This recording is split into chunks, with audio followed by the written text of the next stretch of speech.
나무 묘호랭개교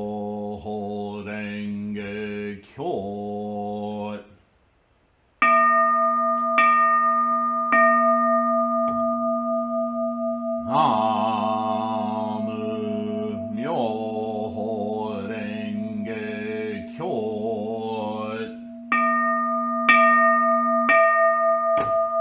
나무 묘호랭개교.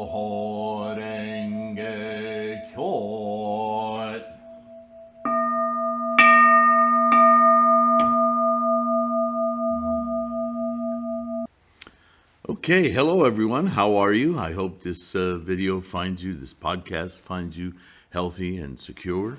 Namu Myoho Renge Kyo.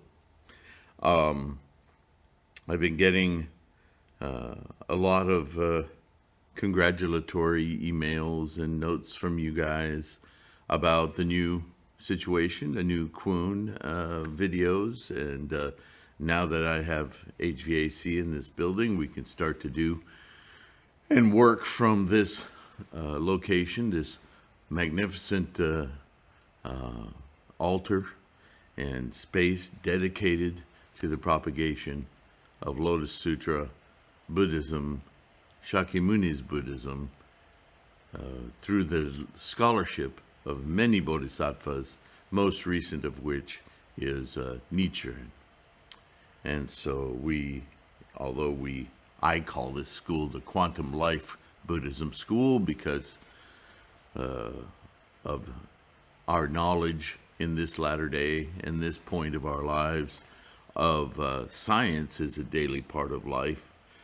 We can more intuitively understand the amazing, profound teachings of Shakyamuni Buddha, and certainly with regard to this mandala and our chanting of Myoho Renge Kyo, Nichiren's scholarship on top of Dengyo, Miaolo, Tendai, and all the way back to Nagarjuna and others. The minutia of understanding of his teachings is so profound that in our day and age, when we're bombarded with distractions of every sort, Myoho Renge Kyo is the most immediate, most direct route, method for us to enliven our minds to the teachings of Shakyamuni Buddha and attain that enlightened state. That's why we call it awakening, because, well, also it's an awakening because that Buddha state has been there all along. And that leads me right into the subject of today's podcast. We started yesterday with the first noble truth. Today we're going to discuss the second noble truth, of which there are 4 noble truths, right? The second follows directly from the first, but it follows directly from the first not only numerically, but also in its logic. We discussed in the first noble truth how the process of life itself, from fermions and bosons and prior, the quiescent energy of potential, all the way through the manifestations of atoms, molecules, hormones, matter, planets, stars, trees, you and I, your cat, your dog, all follow the exact same process. And this is important to remember because the goal of Buddhism is to attain a mental perceptive state that constantly is aware of the state of all phenomena, and that when it comes to the life process, life is not simply your houseplant, your pet, yourself, your friends, the planet. It is everything. Everything follows the exact same rules. And with that perceptive mind, everything ceases to have differentiations. See, that's what samsara is. Samsara is this obsession with differences, right? That's what our brain computer does. Our mind isn't a computation. Our mind is something other. It's a much more global, perceiving, cognitive tool. But the machinations underneath that cognition that happen in the brain, this amazing, insane organizer of data, shifting, coloring, adding, just endless information of distinctions, is at once incredibly beautiful and, to this date, not understandable in its totality. Ask any neuroscientist, especially people focused on the brain itself. The neuroplasticity they talk about, how the brain constantly retrains itself. This data center is also the fundament of suffering. I remember back in the 60s and 70s when we used to talk about talking to our houseplants because they could feel emotion. Now, I don't know where you fall on the spectrum here, but the reason I bring that up is because Shakyamuni himself kind of sidestepped that obvious problem. Is Buddhism something only for humans, or is Buddhism such a fundamental, profound knowledge and perception that it affects all phenomena?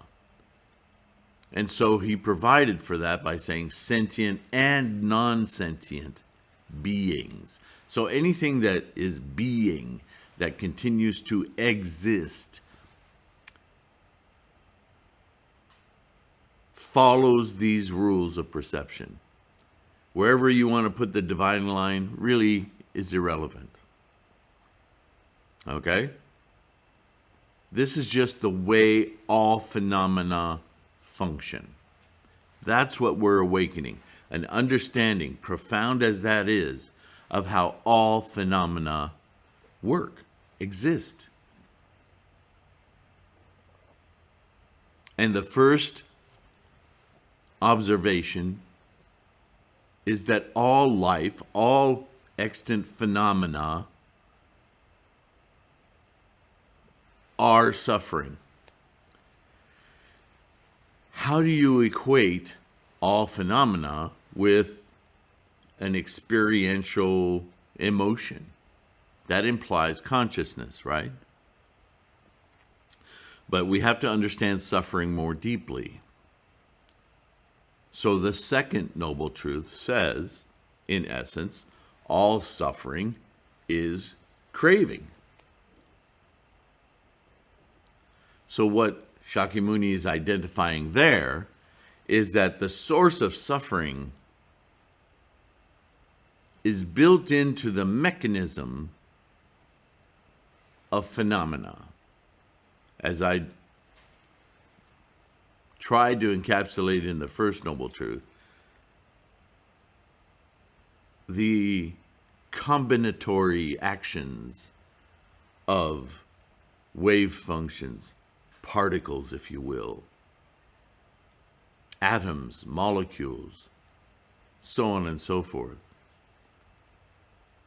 There's a gluing, a possession, a force that draws together and manifests.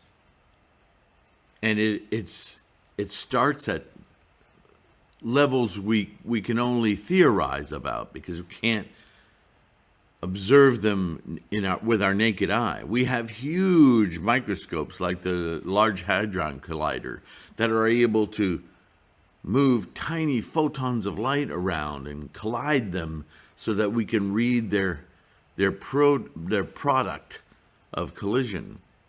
So yeah, we can see at levels way beyond anything that our eyes can see. And we can verify through those experiments what's going on in the makeup of these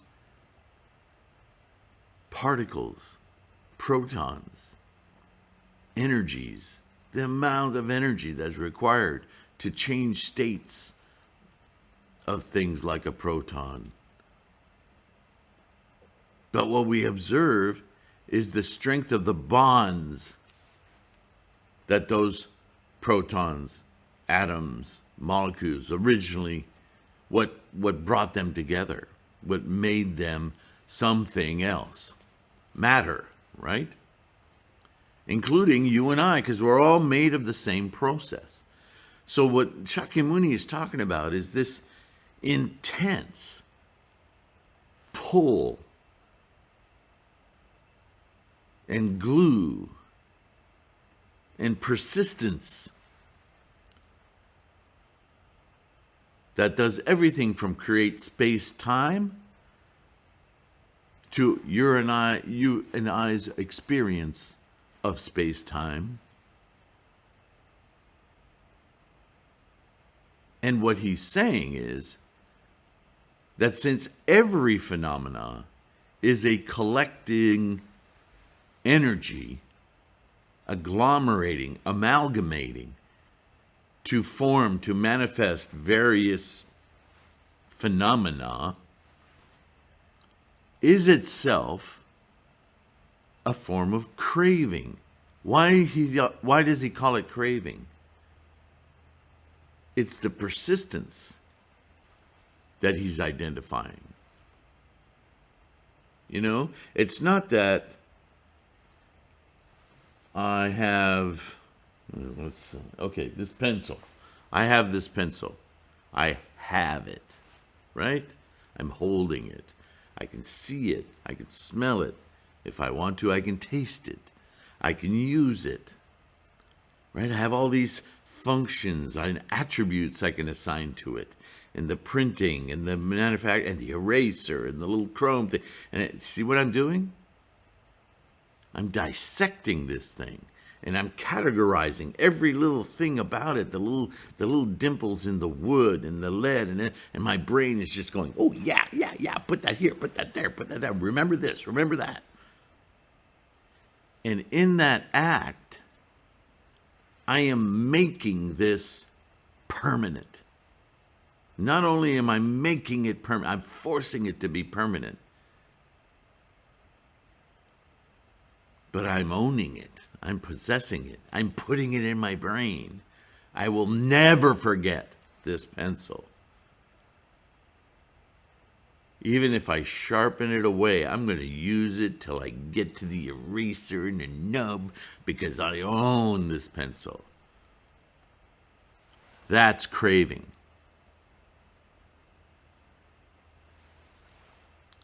And so Shakyamuni is equating a fundamental behavior of manifesting phenomena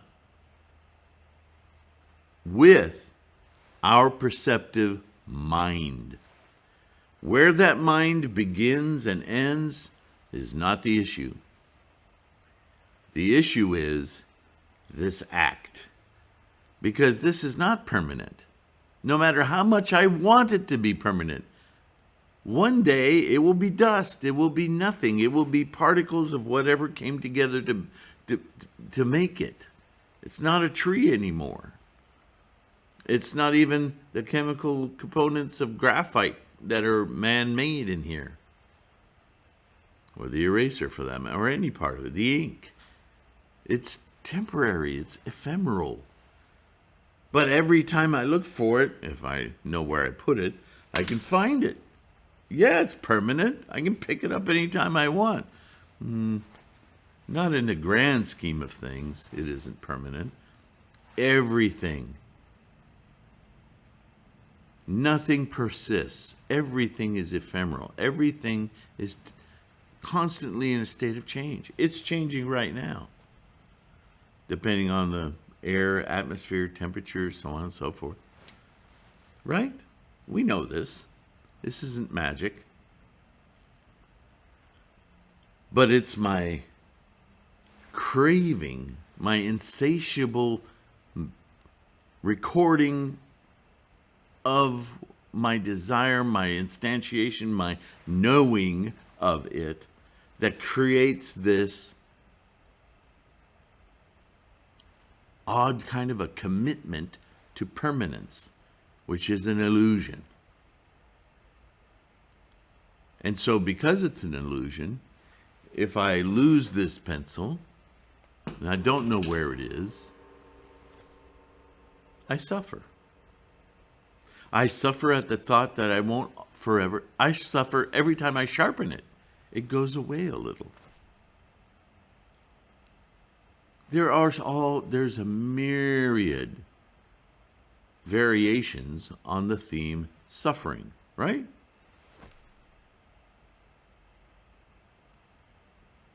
But that suffering comes because of my attachment, my determination to hang on to something. And it doesn't have to be a pencil, right? Could be an idea, a relationship.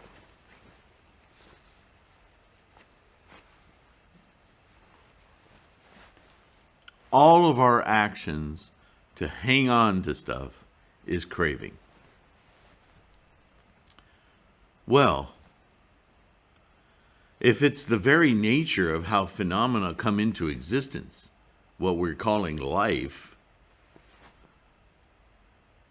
nothing would exist were it not for its determination to persist.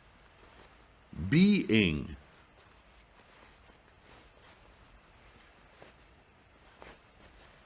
So, yeah. Everything by its nature is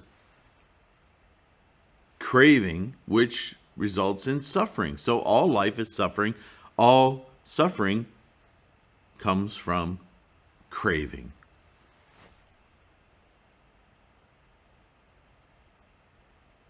Ask yourself how many behaviors you've tried to change in yourself since your childhood, or that you were directed to change by others since then, right?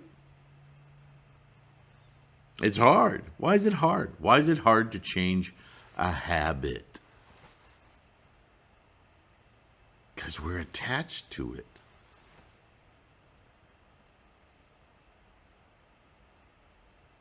We say we like it, that we're attached.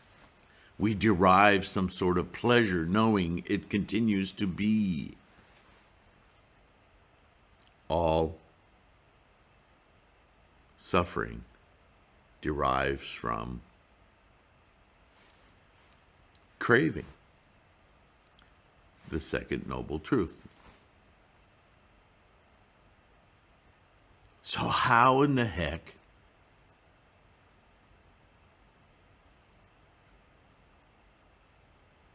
do I live a full and wonderful life?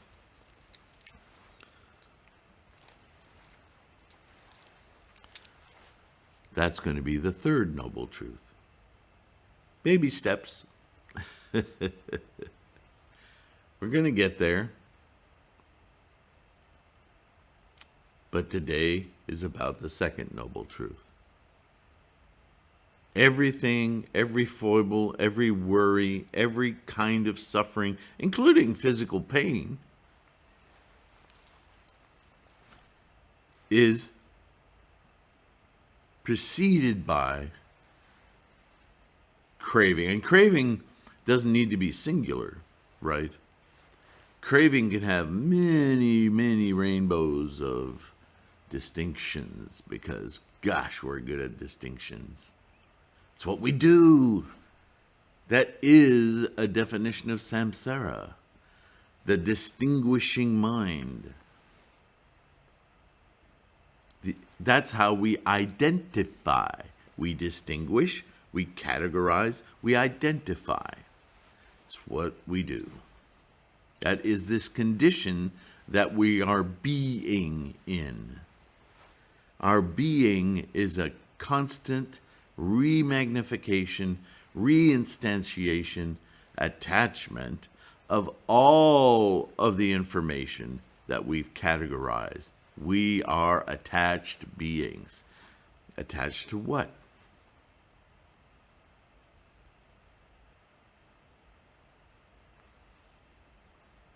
Our idea of self. Because all of it,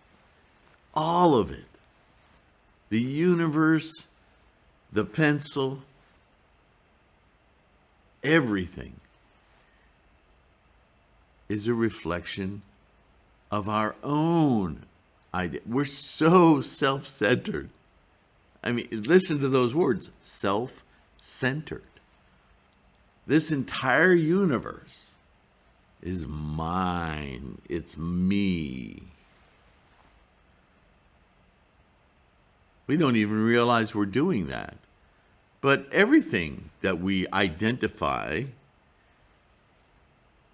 is from the perspective of self. You might say, well, what choice do I have? What choice do I have? The choices we have are to live and awaken a higher mind state, an unattached mind state. Whoa. Everything is attachment, and you're saying I can have a mind state that doesn't crave? That isn't affected by craving? What in the hell does that look like? That's where we're going, ladies and gentlemen. This is what's called Buddha. Buddha is that mind state that can appreciate, observe, be compassionate about, be in wonder and amazement about, without being affected or influenced. Just see the grand process of life and not be influenced would mean there would be no questions. There would be no unanswered questions. There would be no confusion. There would be no surprises.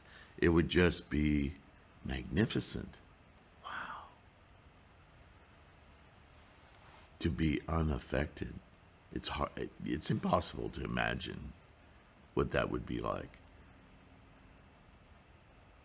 And yet, Shakyamuni Buddha promises you and I that if we want to realize that mind state, which itself is part and parcel of the process of life, so that you can live this life in its maximal potential. Because if you're no longer influenced, those influences, they make you obsess about things. And when you obsess about things, there's a lot of other things you aren't seeing. That's the nature of human life, certainly. We get myopic, right? But our Buddha mind sees everything equanimously. Everything's a function of life, just as we are, the pencil is, the flowers are. Everything is a process of life. And therefore, if we understand the process that's going on, changes are, they're negligible. We see everything equally. We experience everything equally. And if we want to manifest certain talents, certain things that bring us joy, well, here it is, first of all, in your Buddha mind state. But to live your life, your mundane life, your samsaric life, to its fullest, without the cumbersome negativities, the cumbersome attachments that bring us suffering, to be liberated from that suffering and experience our life fully, well, all we need do is attain this clear thinking Buddha mind, and then we just proceed to enjoy our lives, to not hold at bay, but push away those cravings that result in suffering. We don't need that. That's just a leftover of the process that we got here with. But we don't need to keep repeating and reinstantiating. And you ever see patterns in your life? Oh, this is happening again. Why does this keep happening? Well, you haven't gotten rid, you haven't altered, you haven't re-influenced those cravings that are bringing this suffering situation about. With clarity, you can easily see which cravings, which behaviors, which programming that you have that needs to be quelled. Right? We call it the monkey mind. Just want. It's a big greed machine, right? Well, we can control those monkeys, make them docile, work in beneficial ways instead of craving all the time. This is why we talk about the Buddha mind being calmer.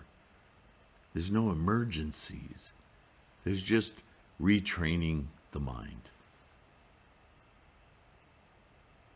But we're getting there. I'm getting a little ahead of myself. But that's a perfect place to stop, because we're about to get into the noble truth number 3. And that will be in the next video. In the meantime, please take care of your health. Without your health, you cannot practice. Without your practice, you cannot enliven your perfect life, your awesome, amazing, true self, your potential self, by enlivening your Buddha mind. And with that, I will see you in the next one. Thank you so much for being here. Don't forget to download the podcast if those are helpful to you. The audio files are available at the Buddhahood Podcast, 3 words. And I will see you next time. Bye now. Hey, thank you for being here. Did you know there's a third way you can help support this channel? And it won't cost you a cent. Yep. If you are not able to be a patron on Patreon, or use the PayPal me at .com at Sifu Sylvain, because you don't have the financial fortune to help support this channel right now, you, as I say, always support this channel by watching. But you can also help us grow so that maybe one day we can get over 10,000 subscribers, and YouTube will grace us with monetization. It's not a lot, but if you can make sure you're subscribed and share a video, like a simple one, just go into the search criteria and type monk, and you'll have a video that'll come up that's been up for years about what is a monk. You know, it's called monk, who, how, where, something like that. That might be a great introduction to somebody who doesn't understand what a monk is to begin with. It's a tool. Use this channel as a tool to help you with your bodhisattva practice, and share a video to somebody who you think, oh, I know somebody who'll benefit from watching this. And in that way, you can help us grow. And that's a really good way to help your practice along as well. So just wanted to drop that in on you, in case that's something that you might find useful. Take care of yourself again, and I'll see you soon. Bye.